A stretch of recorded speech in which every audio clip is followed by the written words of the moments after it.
वैष्णवी हगवणे मृत्यू प्रकरणातील आरोपी राजेंद्र हगवणे यांनी वापरलेली आणखी एक कार बावधन पोलिसांनी आता जप्त केलेली आहे। 17 मेला गुन्हा दाखल झाल्यानंतर आरोपी राजेंद्र हगवणे आणि त्याचा मुलगा सुशील हगवणे हे फरार होते।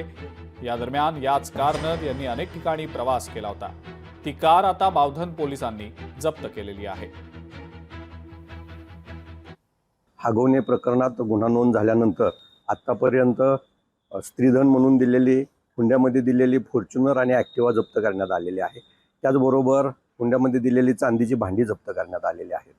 हगवणे यांनी गुन्हा घडल्यानंतर पळून जाण्यासाठी जी वाहनं वापरलेली आहेत त्या वाहनांपैकी थार, इंडिवर आणि एक बलेनो अशी 3 वाहनं जप्त करण्यात आलेली आहेत। अजून कुठली वाहनं निष्पन्न होत आहेत का त्याचा देखील तपास चालू आहे। हुंड्यामध्ये दिलेलं जे सोनं आहे ते हगवणेंनी बँकेत तारण ठेवून त्याच्यावर कर्ज उचललेलं आहे। त्याच्या बाबतीत बँकेशी पत्र व्यवहार करण्यात आलेला आहे। त्याचे डिटेल्स देखील लवकरच प्राप्त करून घेऊन हगवणे प्रकरणामध्ये एकदम सखोल तपास करून कोणताही क्लू पाठीमागे ठेवला जाणार नाही आणि आरोपींना कठोरात कठोर शासन होईल या दृष्टीने तपास चालू आहे। लोकशाही मराठी ऐका, पहा, जागरूक रहा।